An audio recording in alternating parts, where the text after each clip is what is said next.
नमस्कार। अपने जीव के 6 शत्रु हैं। यह कथन अक्सर आध्यात्मिक प्रवचनों में आता रहा है। काम, क्रोध, मोह, मद, अहंकार। अभिमान, मद और अहंकार में थोड़ा ही अंतर है। शास्त्रों के अनुसार इन शत्रुओं को दबाने से नहीं, दमन से नहीं, जिसका कि शास्त्रों में निषेध है, बल्कि समझ, साधना और आत्मज्ञान से क्षीण किया जाता है।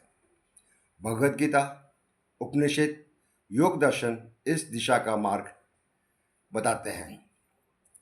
काम अनियंत्रित इच्छा है। इसका उपाय है संयम, विवेक, इंद्रिय निग्रह।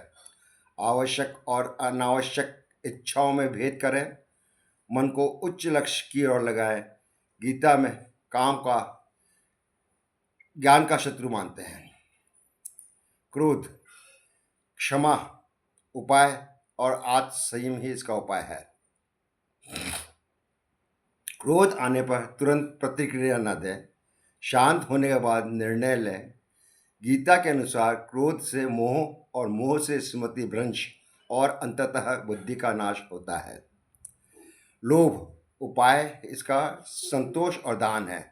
आवश्यक भर ही ग्रहण करें, संग्रह न करें, नियमित दान और सेवा करें और इसी भावना से भी भोग लगाएं। मोह, उपाय और विवेक, आत्मचिंतन। सब कुछ परिवर्तनशील है, यह समझ लें। आसक्ति कम करके कर्तव्य निभाएं। मद और घमंड, उपाय विनम्रता और सेवा। अपनी उपलब्धियों का श्रेय केवल स्वयं को न दें, दूसरों के गुणों का भी सम्मान करें।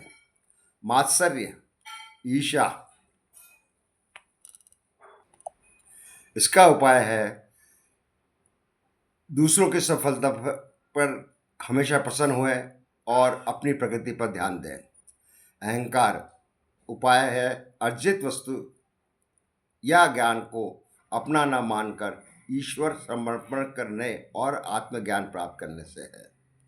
मैं करता हूँ कि भावनाओं को कम करें। गीता में समर्पण का मार्ग ही श्रेष्ठ बताया गया है।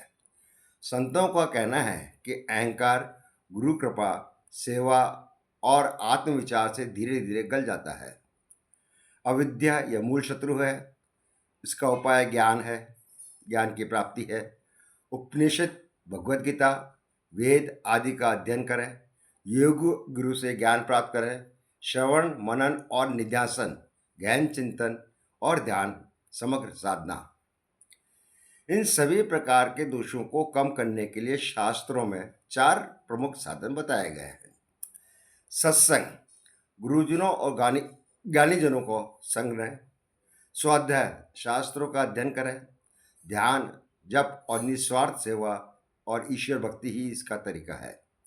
अंततः जैसे अंधकार को हटाने के लिए अलग से संघर्ष नहीं करना पड़ता, केवल दीपक जलाना पड़ता है, वैसे ही आत्मज्ञान, विवेक और भक्ति का प्रकाश बढ़ने पर काम, क्रोध, मोह, लोभ, मद, मात्सर्य और अहंकार स्वतः ही क्षीण हो जाते हैं।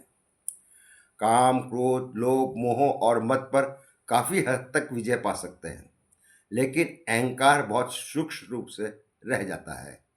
यहाँ तक कि मैंने सब विकार जीत लिए हैं, यह विचार भी अहंकार का रूप बन जाता है। इसलिए अनेक संत कहते हैं कि जीव को सबसे कठिन और अंतिम शत्रु अहंकार है।